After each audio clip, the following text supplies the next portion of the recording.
दोस्तों Thor love and thunder एक ऐसी मूवी है जिससे रिलेटेड ऑडियंस के सिर्फ एक नहीं कई क्वेश्चन है। और यहाँ पे ऑडियंस को ये भी जानना है कि इस मूवी में ऐसा क्या नया होगा जो इसे बाकी मूवीज से अलग बनाएगा, क्योंकि ऐसा पहली बार हो रहा है मार्वल सिनेमैटिक यूनिवर्स में कि किसी सुपर हीरो की 4 पार्ट आ रही है। अब यहाँ पे आज की इस वीडियो में हम लोग के पास कुछ फोटो आई है जो कि ये बताती है कि आगे जाके एसगार्ड कैसे दिखेगा और थॉर का फ्यूचर क्या होने वाला है। और यहाँ पे हम लोग ये भी डिस्कस करेंगे कि ज़्यूस की स्टोरी क्या है और हरकुलिस कैसे आने वाला है और वो नई एवेंजर्स टीम का पार्ट कैसे बनेगा। तो दोस्तों कंप्लीट वीडियो को स्टार्ट करने से पहले आप लोग कर दीजिए वीडियो को लाइक और कमेंट करके बताइए अगर यहाँ पे एक बैटल होती है थॉर और वांडा के बीच में तो इनमें से कौन जीतेगा। साथ ही साथ जो लोग मेरे चैनल पर नया हमारे चैनल को सब्सक्राइब करके हमारी कॉमिक बुक टॉक्स फैमिली का हिस्सा बन जाए। तो दोस्तों हम लोग शुरुआत करते हैं बिल्कुल नई अपडेट से। दोस्तों आप लोगों को तो पता होगा ना, कुछ महीने पहले एक फोटो आई थी जिसमें हम लोग थॉर को देख सकते थे पीटर क्विल के साथ। यहाँ पे थॉर मसलर थॉर लग रहा था, यानी आप लोग तो एकदम निश्चिंत हो जाइए कि आगे जाके हम लोग को एक थॉर तो जरूर दिखाई देगा। लेकिन इन सब के अलावा अब ऑडियंस के माइंड में एक इंपॉर्टेंट क्वेश्चन आएगा, क्या और कोई नई फोटो आई है जो कि बताती है कि इस मूवी का प्लॉट क्या हो सकता है। तो इसका जवाब है हाँ, क्योंकि अभी कुछ दिन पहले यहाँ पे नए एसगार्ड की फोटो रिवील हुई थी, आप लोग देख सकते हैं। अब यहाँ पे दो मतलब सामने आते हैं, या तो ये मूवी की एंडिंग सीन है, सब कुछ ठीक हो गया हो और यहाँ पे फिर से थॉर और बाकी लोग मिलके नए एसगार्ड को बना रहे हों, या तो ये मूवी के स्टार्टिंग का सीन है। लेकिन अगर आप लोग ध्यान देंगे एवेंजर्स एंड गेम के समय और काफ़ी उदास हो गया था तो उसकी एसगार्ड की हालत क्या हो गई थी, लेकिन जाते हुए वो यहाँ पे वैल्करीन को एसगार्ड की क्वीन बना के जाता है। इसका मतलब दोस्तों ये है कि एवेंजर्स एंड गेम के बाद यहाँ पे अगर कुछ समय का टाइम गैप है तो ये सब काम वैल्करीन का है। उसने थॉर से बहुत पहले कहा था कि अगर एसगार्ड का रूल मेरे हाथों में रहेगा तो मैं सब कुछ चेंज करके रख दूंगी, और उसने ऐसा किया भी होगा। और यहाँ पर हम लोग को पहले सीन में ये सब दिखा दिया जाता है तो हम लोग को मॉडर्न एसगार्ड काफ़ी अच्छा लगेगा। अब यहाँ तो अगर हम लोग दूसरे केस की बात करें तो यहाँ पे स्टार्टिंग में गॉड द गॉड बुचर आके सब कुछ खत्म कर देता है, के बाद दोस्तों हम लोग को बाद में नया एसगार्ड बनते हुए दिखाई देता है। वैसे दोस्तों मेरे हिसाब से ये मूवी का स्टार्टिंग का सीन होना चाहिए। दोस्तों कुछ महीने पहले कॉन्सेप्ट आर्ट आए थे जिसमें हम लोग कॉर को भी देख सकते थे और मीक को भी देख सकते थे, तो ये लोग भी बिल्कुल मॉडर्न ड्रेस पहने हुए थे। यानी दोस्तों वैल्करीन सिर्फ एसगार्ड का नक्शा नहीं बदलती है बल्कि लोगों के तौर तरीके भी चेंज कर देती है। लेकिन दोस्तों अगर हम लोग आगे जाके किसी मेन स्टोरी की बात करें तो वो आ रही है जियस से। कहा यह जा रहा है कि जियस खत्म हो जाएंगे गॉड द गॉड बुचर के हाथों, फिर उनका जो बेटा है वो हरकुलिस वो थॉर के साथ टीम अप होगा ताकि वो एवेंज कर सके जियस को। अब यहाँ पे एक बात मुझे समझ में नहीं आ रही है कि इतने टाइम तक अगर जियस जो कि गॉड है वो एग्जिस्ट करते हैं, वो इस समय कहाँ थे? क्या वो अर्थ पे थे या वो दूसरे प्लेनेट पे थे? क्योंकि इनके पीछे की कई स्टोरी होगी और हम लोग को ओल्ड वर्जन के जियस दिखाई दे रहे।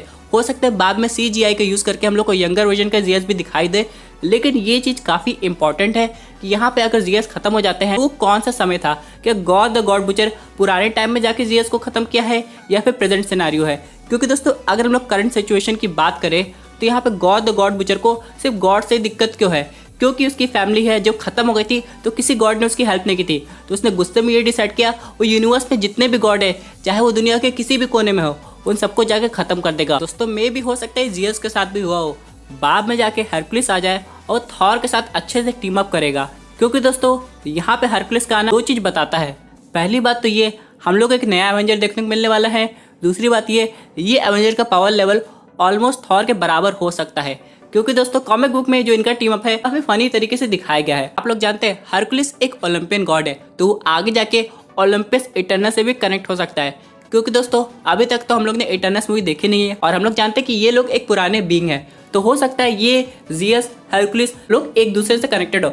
और यहाँ पे ऐसा नहीं होगा कि थॉर इन लोग के बारे में जानता नहीं होगा, थॉर ओडिन से इन सब के बारे में सुना होगा लेकिन कभी पता लगाने की कोशिश नहीं की होगी। क्योंकि दोस्तों अगर आप लोग थॉर की एज देखें तो 1500 ईयर्स है। इस टाइम में ओडिन ने ना जाने थॉर को कितनी स्टोरी बताई होगी जो कि रिलेटेड होगी जियस से, हरकुलिस से और यहाँ तक कि गॉड द गॉड बुचर से भी। अब यहाँ पे बहुत लोग के सामने क्वेश्चन आएगा इतने समय तक वो कहाँ था? तो हो सकता है ओडिन ने भी उसे उसी तरह कैद किया हो तरह उसने हेला को किया था। अब यहाँ पे अगर ऐसा हुआ तो गॉड द गॉड बुचर तो और गुस्से में होगा और सबसे पहले ही थॉर को खत्म करना चाह रहा होगा। बहुत लोग का ये मानना है कि जियस थॉर को बचाते हुए अपना सेक्रीफाइस कर देंगे, तो दोस्तों मेनली ऐसा हो भी सकता है। उसके बाद थॉर में बहुत ज़्यादा गुस्सा आएगा, आगे जाके हो सकता है वो किंग थॉर के पाथ पे चल जाए। लेकिन दोस्तों इन सब के अलावा अब बहुत लोग के यहाँ पे एक और क्वेश्चन था, क्या इस मूवी में हम लोग को बेटा रेबल दिखाई देगा? तो इसका आंसर भी ऑलमोस्ट हाँ आ रहा है। क्योंकि दोस्तों ये दोनों मूवी चाहे हम लोग बात करें थॉर रैग्नारॉक की या फिर थॉर लव एंड थंडर की, दोनों के डायरेक्टर जो हैं वो टाइका वाइटिटी है और यहाँ पे उन्होंने थॉर रैग्नारोक मूवी में बेटा रे बिल का जो रेफरेंस दिया था वो काफ़ी ऑसम था। इसलिए दोस्तों मुझे लग रहा है वो बेटा रे बिल को ले आएंगे, क्योंकि बेटा रे बिल से रिलेटेड एक कैरेक्टर या मैं को थॉर को कैरेक्टर बहुत पहले से जानती है वो वापस आ रही है, जो कि है लेडी सिफ। और अगर आप लोग कॉमिक बुक पढ़ेंगे तो यहाँ पे कुछ समय के लिए बेटा रे बिल और ये दोनों एक साथ रिलेशनशिप में भी थे। तो हो सकता है आगे जाके इतने समय तक वो गायब इसलिए थी क्योंकि बेटा रे बिल के लिए कोई नया प्लेनेट खोज रही थी। तो अगर ये सब सच हुआ तो हम लोग को मूवी के एंड में ये मिनी एवेंजर्स टीम दिखाई देगी, जैसे कि इसमें होंगे थॉर, फिर यहाँ पे पीटर क्विल, उसके बाद हरकुलिस, बेटा रे बिल, फीमेल थॉर, और अगर ये फाइट अर्थ पे हो रही है तो क्या पता हल्क भी आ जाए। तो यानी हम लोग को एक पुराने वर्जन की रेवेंजर्स टीम भी दिखाई दे सकती है। इन सब के अलावा चलिए दोस्तों बात करते हैं अपने अगले अपडेट की, जो कि आ रही है स्पाइडरमैन 3 से। कहा यह जा रहा है कि इस मूवी में वही CGI का यूज़ हो रहा है जो हुआ था टॉबी मैगवायर की मूवी में और यहाँ की द अमेजिंग स्पाइडरमैन मूवी में। इसका क्या मतलब है दोस्तों, CGI अगर सेम है तो हो सकता है इन तीनों स्पाइडरमैन में कोई कनेक्शन है, क्योंकि दोस्तों इतना सब अपडेट देख के लग रहा है कि अब ट्रेलर ज़्यादा दूर नहीं है। लेकिन दोस्तों यहाँ पे एक और खबर आ रही है जो कि रिलेटेड है लोकी की टीवी सीरीज से। यहाँ पे केविन फेगे ने ये ऑलरेडी रिवील कर दिया है कि उन्हें लोकी की रियलिटी में ऑल्टरनेट वर्जन के लोकी दिखाई देंगे।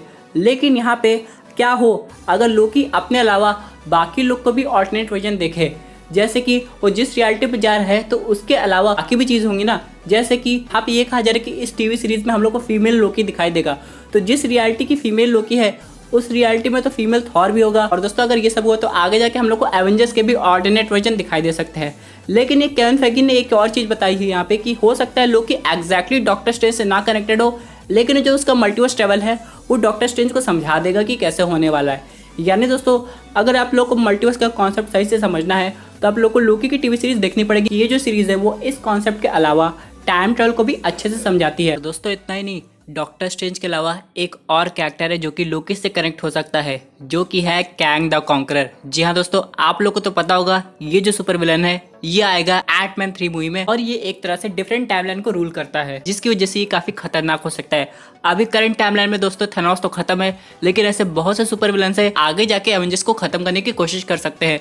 उनमें से कैंग द कॉन्करर भी है। जो लोकी टाइमलाइन को ब्रेक किया है, वजह से हो सकता है कैंग द कॉन्करर की टाइमलाइन में कुछ डिस्टर्बेंस क्रिएट हो गई हो, जिसकी वजह से वो यहाँ पे हो सकता है लोकी को भी खत्म करना है। अब देखना यह है कि आगे क्या दिखाया जाएगा। लेकिन दोस्तों एक बात तो और है, अगर लोकी वापस जाके थॉर से मिलता है Thor love and thunder movie में, तो थॉर काफी इमोशनल हो जाएगा। अगर ऐसा हुआ तो ऑडियंस को भी काफी अच्छा लगेगा, क्योंकि दोस्तों अब जो मार्वल सिनेमैटिक यूनिवर्स है वो एक तरह से मल्टीवर्स में कन्वर्ट हो गया है। यानी जो स्टोरी होगी सिर्फ एक अर्थ से रिलेटेड नहीं होगी, बल्कि ऑल्टरनेट रियलिटी का पार्ट होगी। दोस्तों ये थी एक अमेजिंग अपडेट जो कि रिलेटेड थी थॉर 4 मूवी से। आई होप आपको ये वीडियो पसंद आई होगी। बस आपकी क्या व्यूज है इस पर्टिकुलर टॉपिक पे, अपने व्यूज जरूर कमेंट कीजिए। और दोस्तों अगर आप ऐसे सुपर हीरो कंटेंट एंजॉय करना चाहते हैं तो हमारे चैनल को सब्सक्राइब करके हमारी सुपर हीरो फैमिली का हिस्सा बन जाएगा।